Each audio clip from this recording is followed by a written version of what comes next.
Assalamualaikum warahmatullahi wabarakatuh. Alhamdulillah kita bertemu dalam sesi kuliah saya ini yang bertajuk Hukum Selawat Tafrijiyah, atau selawat ini juga biasa disebut sebagai selawat nariyah.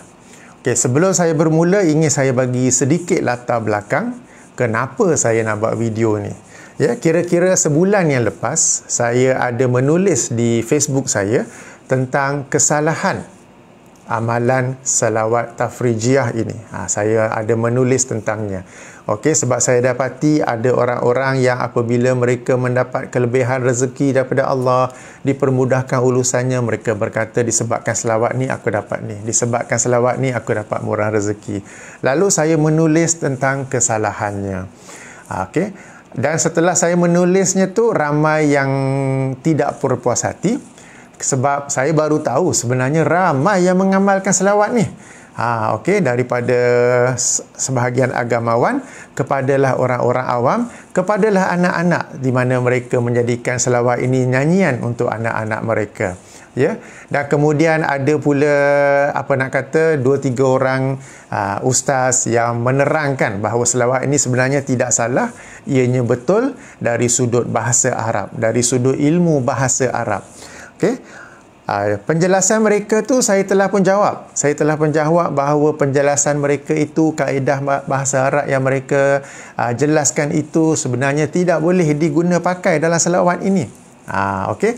Jadi apabila timbulnya penjelasan mereka, penjelasan balas saya apa semua tu menimbulkan kemusykilan di kalangan orang-orang yang mengikuti media sosial saya, orang-orang yang mengikuti Facebook saya, sehinggalah ke sekarang, ya, dah kira-kira sebulan masih ada lagi yang message saya secara personal, WhatsApp ke FB Messenger ke, yang bertanyakan tentang selawat tafrijiyah ini. Okey, ada juga yang berkata yang lebih yakin dengan penjelasan ustaz tersebut atas sebab ustaz itu memberi penjelasan dari aspek bahasa Arab, dari sudut bahasa Arab. Dan Hafiz Firdaus ni, pilot ni, dia bukannya tahu bahasa Arab. Alif bata pun hafal tak habis. Alif bata sa jim ha kha tak habis. Ini bahasa Arab, alif bata pun tak tahu. Entah-entah Jawi pun tak tahu. Ini pula kaedah-kaedah bahasa Arab. Bila kaedah bahasa Arab pun tak tahu, pandai-pandai pula dia nak kata selawat tafrijiyah ni adalah sesuatu yang salah untuk diamalkan. Jadi ketika itu, kira-kira sebulan yang lepas, dalam Facebook saya telah memberikan penjelasan secara bertulis. Maka sekarang saya cuba memberi penjelasan lagi kali ini dengan cara video pula. Moga-moga dapat membantu memberi kefahaman yang lebih padu, lebih jelas kepada para sahabat dan para hadirin semua.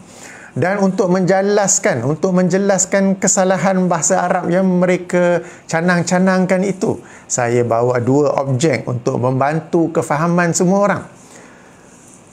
Nutella, okey, dan juga air mineral. Sekadar 2 ni untuk bantu menerangkan kesalahan bahasa Arab. Okey, mereka tuduh saya ni tak pandai bahasa Arab. Okey, tak apalah, kita tak naklah puji-puji diri sendiri, tak pandai pun tak apa. Jadi untuk memudahkan kefahaman para hadirin tentang kesalahan bahasa Arab tu, yang saya kata mereka ni pusing-pusing, spin-spin saja, maka saya gunakan mineral water ini, air botol mineral, dan juga Nutella sebagai contoh. Okey, tapi tak apa, nanti itu kemudian. Sekarang ini jom kita baca dulu selawat tafrijiyah ni dan kita lihat di mana kesalahan yang saya maksudkan. Okey, saya baca di sini sebab saya tak hafal selawat ni. Saya tak hafal. Dan kalau nak kongsi sedikit sejarah, saya lama dulu, zaman muda-muda, tahun 90-an begitu, saya amalkan selawat tafrijiyah, saya amalkan selawat syifa dan selawat-selawat yang lain, di mana dengan setiap selawat itu ada fadilat-fadilatnya. Saya amalkan. Mungkin tak sampai hafal, okey, saya amalkan. Dan pernah juga saya memiliki sebuah buku yang tajuknya 40 jenis selawat dan fadilatnya. Okey. Saya baca bagus. Kemudian saya siap pergi ke kedai. Ketika itu tempat yang famous pergi di Masjid India lah di Kuala Lumpur. Saya siap beli 5-6 naskah dan saya kongsikan, saya bagi pada mak saya bagi pada makcik saya bagi pada kawan saya. Sebab zaman tu tak ada teknologi internet apa semua ni, kita tak boleh nak forward. Jadi saya siap beli buku dan saya kongsikan ya kepada mak, kepada makcik, kepada kawan apa semua ya. Tapi Alhamdulillah saya meneruskan, saya tidak menutup pintu ilmu saya, terus belajar. Kemudian saya dapat tahu bahawa selawat-selawat ini sebenarnya kita kata salah. Salah tu bukan dari sudut lafaz itu bukan berasal dari Rasulullah, sebab dibolehkan seseorang itu membuat lafaz selawatnya yang tersendiri, dibolehkan, asalkan lafaz yang dibuatnya sendiri tidak ada puji-pujian yang berlebih-lebihan kepada Rasulullah sallallahu alaihi wasallam. Dan kedua, asalkan dalam lafaz selawat itu tidak ada unsur syirik. Okey, dibolehkan. Tetapi bila saya belajar, saya mendapat tahu bahawa dalam lafaz selawat itu ada kesalahannya, ada unsur syiriknya, maka saya telah sekian lama meninggalkannya ya. Ya, itu sedikit sejarahnya ya. Jadi saya pun dulu baca juga sebenarnya. Okey. Mari kita baca selawat ini. Saya tidak hafal, jadi saya baca di sini. Allahumma salli salatan kamilatan wa sallim salaman tammah. Ya Allah, limpahkanlah rahmat, selawat yang lengkap lagi sempurna ala Sayyidina Muhammad, ke atas junjungan kami Nabi Muhammad. Tanhallu bihil uqud, yang dengan terurai dengannya segala kesimpulan. Wa tanfariju bihil kurab, dan terlepas dengannya segala kesusahan. Wa tuqda bihil hawaij, dan tercapai dengannya tertunai dengannya segala hajat. Wa tunalu bihir raghaib, dan tercapai dengannya segala keinginan. Wa husnul khawatim, dan pengakhiran yang baik, husnul khatimah. Wa yustasqa ghamamu, dan dicurahkan hujan rahmat, biwajhihil karim, dengan wajahnya yang mulia. Wa ala alihi wa sahbihi fi kulli lahmatin wa nafasin bi'adadi kulli ma'lumin lak. Dan ke atas, curahkan selawat ke atas ahli keluarga dan para sahabatnya pada setiap kelipan mata dan juga setiap hembusan nafas dalam sebanyak bilangan yang hanya diketahui oleh engkau. Yang ini hanya diketahui oleh Allah Subhanahu Wa Taala.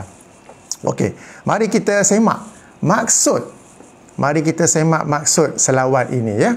Okey, rangkap yang pertama tu tak apa, tak ada masalah. Kita berselawat kepada Rasulullah sallallahu alaihi wasallam dengan selawat yang lengkap lagi sempurna ala Sayyidina Muhammad.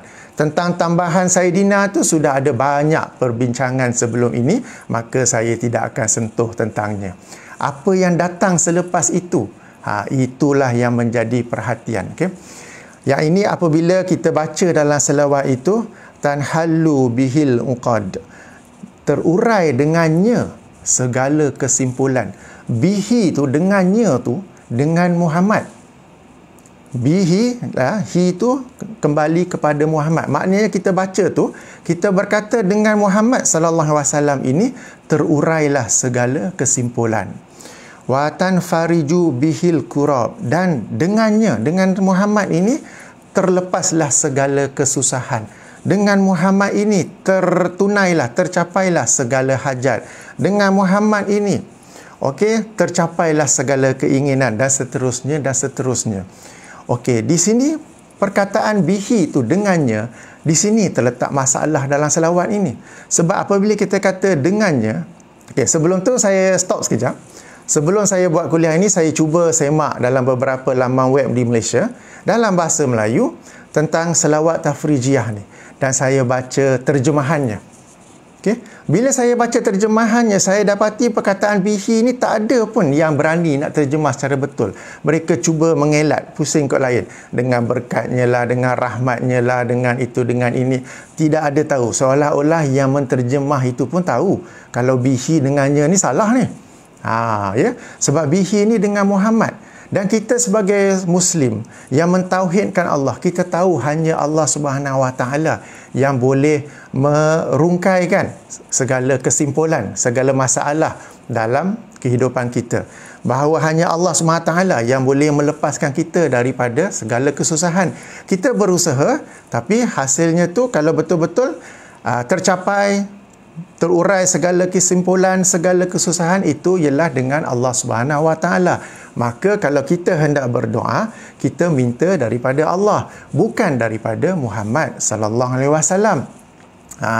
Jadi bila bihi ni kita faham betul, dengan Muhammad itu terurai segala kesimpulan, terlepas segala kesusahan, tercapai segala hajat, itu berarti kita telah meyakini adanya satu kuasa selain Allah Subhanahu Wa Taala yang mampu melakukan semua itu.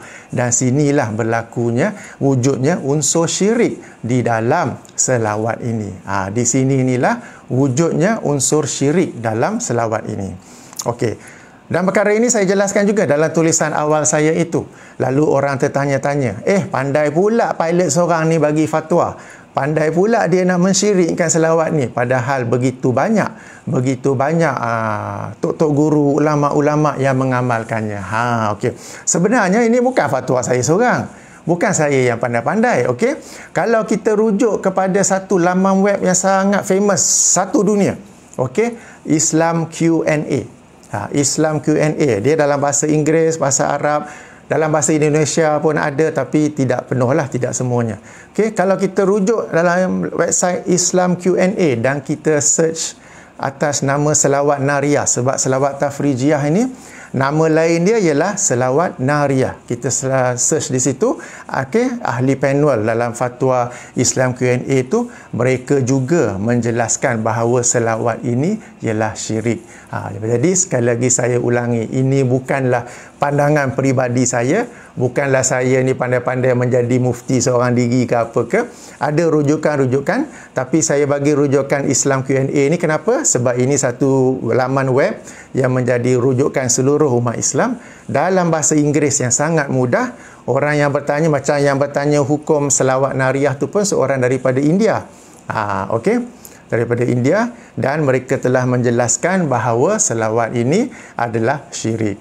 Okey. Jadi sekali lagi saya ulangi, itu bukanlah pandangan peribadi saya, bukanlah pandai-pandai saya nak kata ia syirik, tetapi ini pandangan para ulama dalam ahli panel fatwa Islam Q&A. Okey, tak mengapa. Ada pandangan lain daripada Majlis Fatwa Jordan yang berkata ini tidak syirik. Sebab perkataan bihi yang ada dalam tu, dianya bukan dengan Muhammad, tetapi dengan sebab Muhammad. Demikian juga ada beberapa ustaz yang mengkritik saya, yang menjelas balik bahawa selawat ini sebenarnya tidak salah. Mereka berkata ba di situ ialah sebab huruf ba dalam ilmu bahasa Arab ada beberapa, kita kata ada beberapa fungsi, ada beberapa peranan. Salah satu fungsinya disebut sebagai ba sababiyah. Yakni dengan sebab. Jadi secara mudahnya mereka berkata selawat ini bukannya kita meyakini Muhammad sallallahu alaihi wasallam yang merungkaikan segala kesimpulan, yang melepaskan segala kesusahan, tetapi Allah Subhanahu wa taala yang dengan sebab Muhammad merungkaikan segala kesimpulan. Allah Subhanahu wa taala dengan sebab Muhammad melepaskan segala kesusahan. Allah Subhanahu wa taala dengan sebab Muhammad menunaikan segala hajat. Sekarang ayuh kita semak betul ataupun tidak pandangan ini. Ya, meskipun yang mengatakannya ialah, kita kata apa, meskipun yang mengatakannya ialah Majlis Fatwa Jordan, tak mengapa kita menyemak, kita mengkaji semula. Dan ini bukanlah kali pertama. Kalau rujuk dalam channel YouTube saya ini, ada satu video malam nisfu Syakban. Video itu sebenarnya saya mengkritik pandangan Majlis Fatwa Jordan tentang membuat amalan-amalan pada malam nisfu Syakban. Okey, tak apa. Jadi tak mengapa kita mengkaji semula. Jadi untuk memberi kefahaman yang lebih baik kepada para hadirin semua tentang fungsi dengan sebab ini, inilah yang saya nak bawa contoh air mineral ni. Okey, saya bagi contoh. Allah SWT menghilangkan dahaga saya dengan sebab air mineral ini. Betul? Betul ya, sebab walaupun kita minum itu semua hanyalah kita kata usaha kita di sini, yang memberinya ialah Allah Subhanahu taala. Maka kita kata Allah Subhanahu taala menghilangkan dahaga saya dengan air, dengan sebab air mineral ini. Betul? Okey. Contoh yang lain, Nutella saya makan dengan roti. Okey. Allah Subhanahu taala memberikan saya kekenyangan dengan sebab Nutella yang saya makan ini. Okey, boleh faham? Mudah saja kan? Okey. Sekarang saya bagi contoh yang lain. Allah SWT memberi saya kesihatan yang baik, terpelihara dari sebarang penyakit ataupun jangkitan dengan sebab Nutella ini. Boleh fikir tak? Okey, saya ulangi ayat itu. Allah SWT memberi kepada saya kesihatan yang baik, memelihara saya dari sebarang bentuk virus, sebarang bentuk jangkitan dengan sebab Nutella ini. Mesti menimbulkan kemusykilan kan? Sebab kalau ikut hukum alam kita di sini, hukum alam yang Allah Subhanahu taala aturkan, kalau kita nak kesihatan yang baik, hendaklah kita menjaga gizi pemakanan kita agar sihat, hendaklah kita bersenam, dan juga hendaklah kita ada antibody yang bagus untuk menahan daripada virus ke apa ke. Tapi dengan sebab Nutella macam tak kena ni.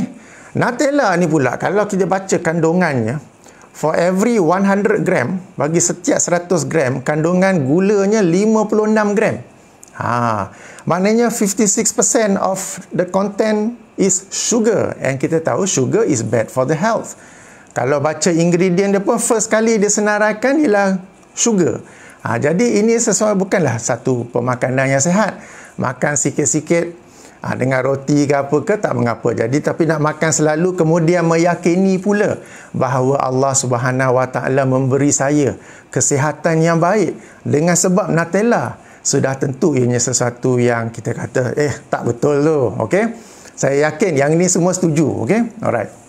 Tapi saya nak minta para hadirin di sini merenung bukan dari aspek betul atau tidak statement tu, tetapi dari aspek bahasa Melayu saya. Betul ke tidak Allah Subhanahu taala memberi saya kesihatan yang baik dengan sebab Nutella?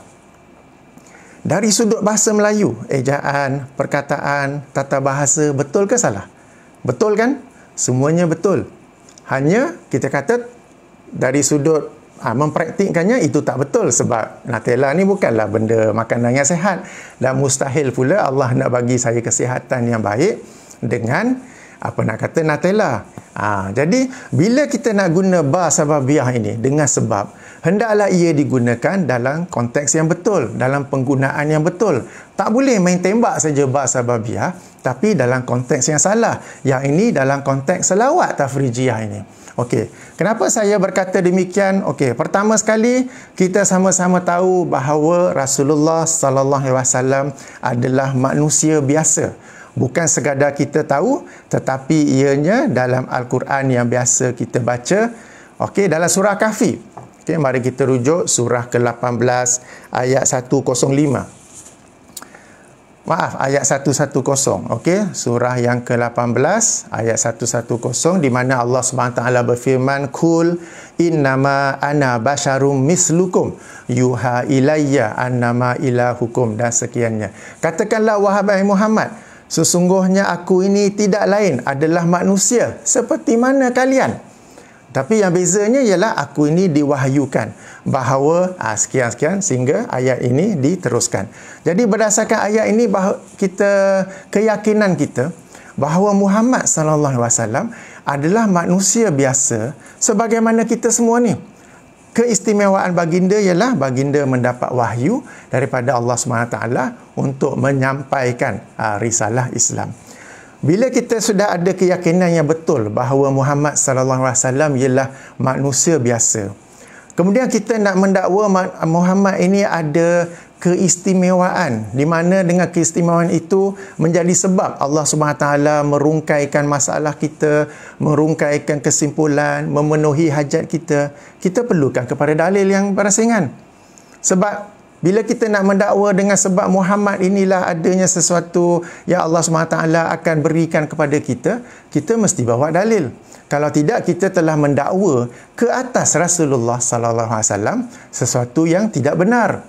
Kemudian kita juga mendakwa bahawa Allah Subhanahu Wa Taala akan memberi kita diuraikan ke simpulan, dilepaskan kesusahan, diberikan hajat dengan sebab Muhammad.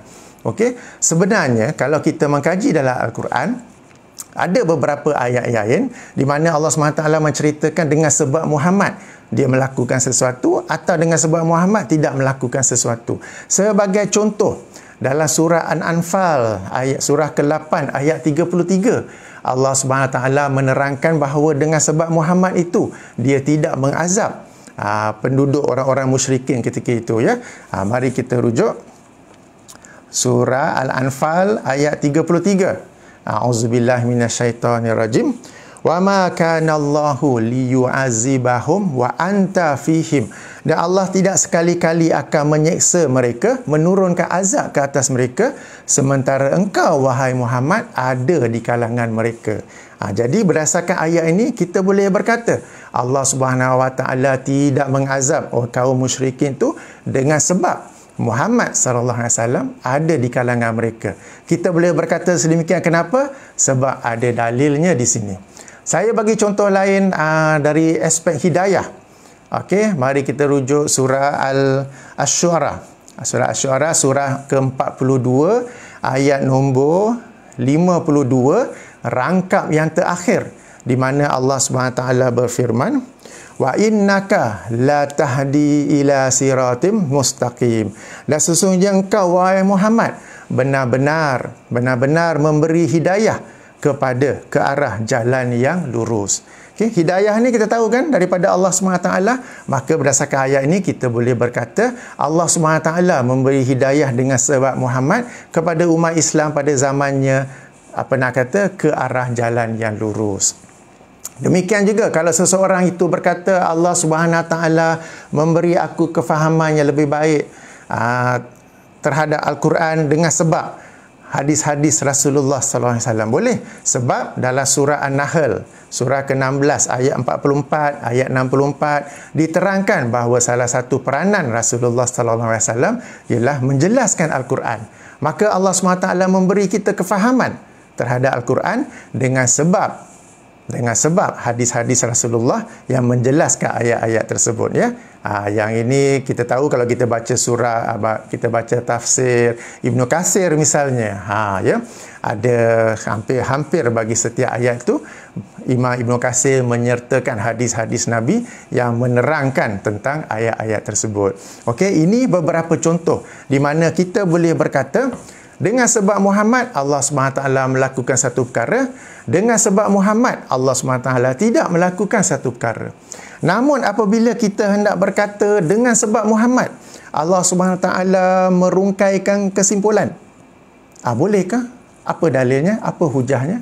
Dengan sebab Muhammad Allah SWT menunaikan hajat, apa dalilnya? Sebab tanpa dalil-dalil tersebut, kita kembali kepada hukum asal bahawa Rasulullah sallallahu alaihi wasallam adalah manusia biasa seperti kita semua ini. Ini dari satu aspek, ya, dari satu aspek. Okey, saya nak kupas daripada aspek lain pula. Okey. Sebab mungkin ada yang berkata, tak, keistimewaan Rasulullah ini kadang-kadang Allah tak sebut dalam Quran. Ini satu karunia, satu keistimewaan yang Allah kurniakan. Okey, jadi tak semestinya ada dalam Quran. Jadi macam mana kita nak kita nak jawab dakwaan sedemikian? Okey. Mari kita kaji dari aspek sirah Rasulullah sallallahu alaihi wasallam pula. Okey, dari aspek sirah Rasulullah sallallahu alaihi wasallam pula, sama-sama kita tahu bahawa Rasulullah sallallahu alaihi wasallam dalam rangka berdakwah mengalami banyak kesukaran, mengalami banyak cabaran. Okey, sebagai contoh ketika dakwah awal baginda di Mekah, banyak cabaran sampai salah satu saya ingat yang paling hebat di mana kaum kufar mereka boikot dari sudut ekonomi ke atas umat Islam sehingga umat Islam ketika itu dalam suasana kelaparan apa semua begitu kan. Nah, ini seorang manusia Rasulullah sallallahu alaihi wasallam yang kita kata yang dengan sebabnya ini Allah akan menguraikan kesimpulan, melepaskan kesusahan. Tapi the man himself, he himself faced so much difficulty during his time. if it is true that Allah Subhanahu Wa Taala will do as what we claim in this selawat, then he will be having an easy time to menyampaikan dakwahnya tu. Tapi tidak, baginda sendiri menghadapi kita kata boikot tersebut. Baginda juga terpaksa menghantar sebahagian daripada umat Islam awal untuk berhijrah ke Habsyah. Okey, kemudian akhirnya lepas tu berhijrahlah pula semua orang ke Madinah. Jadi banyak kesukaran yang baginda hadapi, dan semuanya itu baginda hadapi dengan dengan usaha keras, dengan doa. Baginda tidak duduk dengan sebab aku nanti Allah akan menguraikanlah segala kesimpulan ini. Dengan sebab aku, baginda tak pesan pada para sahabat umat Islam ketika itu, jangan risau, dengan sebab aku nanti Allah akan melepaskan segala kesusahan ini. Tidak. Ya, tidak berlaku semua itu. Kita bagi contoh lain. Waktu qada bihil hawaij, dan ditunaikan dengannya segala hajat. Apa hajat besar Rasulullah sallallahu alaihi wasallam? Boleh saya kata antara hajat terbesar baginda ialah supaya pakciknya juga memeluk Islam. Baginda berdakwah kepada pakciknya sehinggalah pakciknya nak meninggal dunia pun sampai situlah juga masih berdakwah, tetapi tidak tercapai. Tapi kita kata dengan sebab Muhammad ni Allah akan memenuhi segala hajatnya. Hajatnya ialah pakcik dia masuk Islam, Allah tak tunaikan pun. So, mana datangnya tu? Okey. Demikian juga Rasulullah ada hajat yang lain ke apa ke, tetapi tidak tercapai. Jadi kalau kita kaji sirah Rasulullah sallallahu alaihi wasallam dan kita bandingkan dengan selawat ini, kita akan dapat tahu dengan sebab Muhammad, Allah Subhanahu taala tidak beri kemudahan-kemudahan ini. Allah tidak beri dia diuraikan segala kesimpulan, dilepaskan segala kesusahan, tidak. Rasulullah SAW dalam sirah dia, dalam dakwah dia menghadapi berbagai-bagai cabaran, sampai ada kalanya dalam suasana kesedihan, dalam suasana kekecewaan, lalu Allah SWT menurunkan ayat-ayat Quran yang menerangkan cabaran-cabaran yang dihadapi oleh para rasul sebelum baginda dalam dakwah mereka, sebagai satu sumber motivasi, sebagai satu sumber kekuatan bahawa apa yang kamu hadapi ni wahai Muhammad juga dihadapi oleh rasul-rasul sebelum kamu. Ya, demikian secara ringkasnya. Jadi apa yang saya nak katakan di sini, kalau kita kata Allah SWT dengan sebab Muhammad akan bagi kelebihan-kelebihan ini, bila kita rujuk sendiri pada sirah Rasulullah SAW, baginda tidak mendapat kemudahan-kemudahan ini. Ya, memang pada akhirnya dakwah Islam itu berjaya, tapi itu setelah satu pertarungan yang amat panjang selama 23 tahun dengan banyak cabaran yang seandainya kita menghadapinya, sudah tentu kita pun akan putus asa ke apa ke. Pentingnya di sini Rasulullah berusaha untuk melalui kesemua cabaran-cabaran tersebut. Di samping berdoa kepada Allah Subhanahu taala. Rasulullah sallallahu alaihi wasallam tidak duduk di atas kerusi yang empuk di bawah hawa dingin kemudian membaca selawat ataupun berharap dengan membaca selawat ni sebanyak 4444 kali Allah akan bagi dia sekian kemudahan itu. Ya. Jadi daripada aspek sirah tu sendiri mendakwakan bahawa bihi di sini ialah dengan sebab Muhammad adalah sesuatu yang tertolak, adalah sesuatu yang tidak benar. Jadi di sini saya telah jelaskan dari dua aspek, ya. Saya nak tekankan di sini bahawa memang dalam bahasa Arab, dalam ilmu bahasa Arab, salah satu fungsinya ialah sababiyah, dengan sebab, sehingga selawat ini boleh dibaca dengan maksud dilepaskan dengan sebab Muhammad itu segala kesusahan, diuraikan dengan sebab Muhammad segala segala simpulan, di mana Allah SWT yang melakukannya dengan sebab Muhammad. Dari sudut bahasa betul, akan tetapi dari sudut dalil Al-Quran, dari sudut sirah Nabi SAW, itu tidak betul. Sebagaimana saya berkata Allah SWT memberi saya kesihatan yang baik dengan sebab Nutella ini, dari sudut bahasa Melayu betul, tapi dari sudut hukum yang Allah SWT atur di alam ni, ia tidak betul. Bahkan Nutella ni kalau makan banyak memudaratkan sebab gulanya sangat banyak. Okay? Saya bukan ejen Nutella, ya, sebagai contoh saja. Jadi kesimpulannya yang saya nak sampaikan, yang pertama sekali, ayuh kita berpegang kepada sunnah Nabi SAW.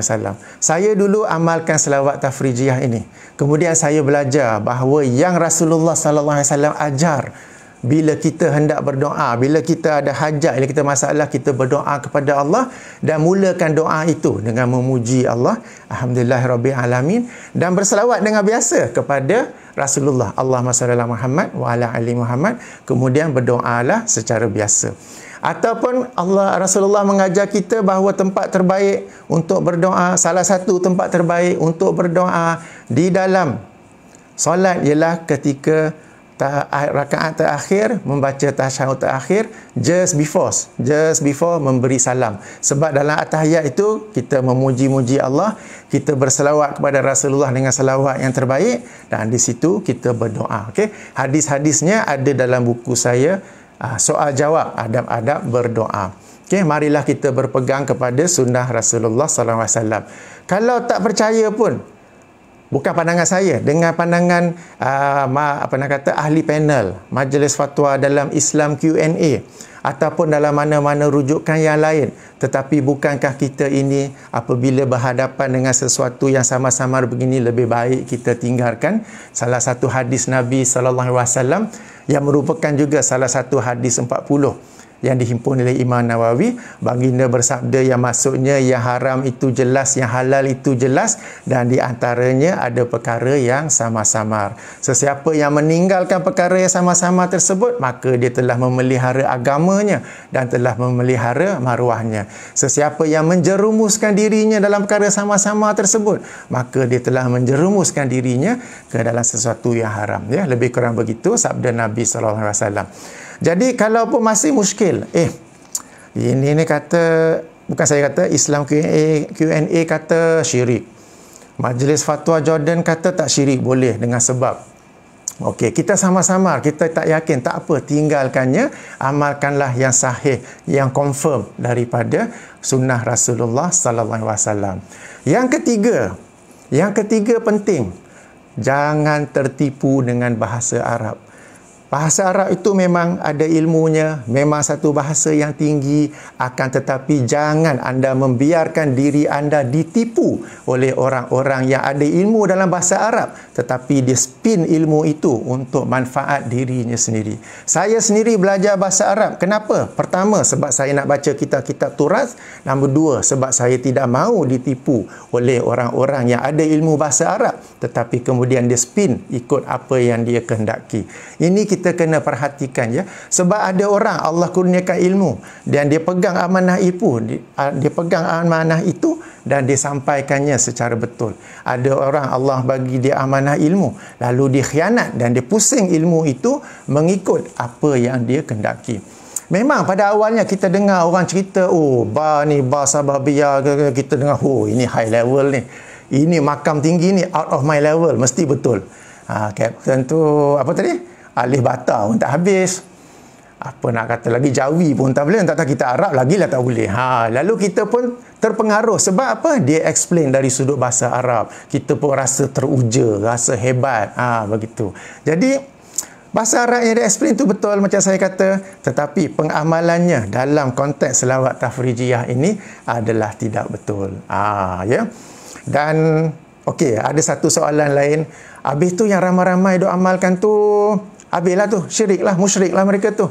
Habis ni saya duk amalkan tu. Okey. Peranan saya tekan ialah untuk menerangkan tentang selawat ini, di mana salahnya, kenapa salahnya. Saya tidak hukum kepada orang yang membuatnya, sebab yang membuatnya mungkin tidak tahu, dan bila sudah tahu dia meninggalkannya. Ya, tapi kalau masih berdegil apa semua tu, saya serahkan kepada Allah Subhanahu Wa Taala. InsyaAllah bila ke lapangan saya akan buat video, akan buat FB live berasingan, di mana saya akan terangkan bagaimana Rasulullah sallallahu alaihi wasallam juga ada terus terang berkata kepada sahabat pada zaman baginda syirik apa begitu. Tapi baginda lepas tu tak pula suruh dia ucap syahadah balik apa begitu. Di mana Rasulullah hanya fokus pada perbuatan dia yang syirik, tetapi dia tidak automatik menjadi seorang musyrik. Jadi moga-moga penjelasan ini dapat membantu memberi kefahaman kepada para hadirin semua tentang selawat tafrijiyah ini, dan juga kalau selawat-selawat lain. Sebab macam saya kata dulu, saya baca buku 40 jenis selawat kan. Okey. Hendaklah kita semak selawat tersebut. Jangan sekadar rujuk terjemahannya, sebab terjemahan itu banyak yang cuba corner, cuba lari. Sebab orang yang berterjemah pun tahu kalau aku terjemah betul-betul ikut teks Arab ini, ada yang tak kena. Jadi moga-moga bantu.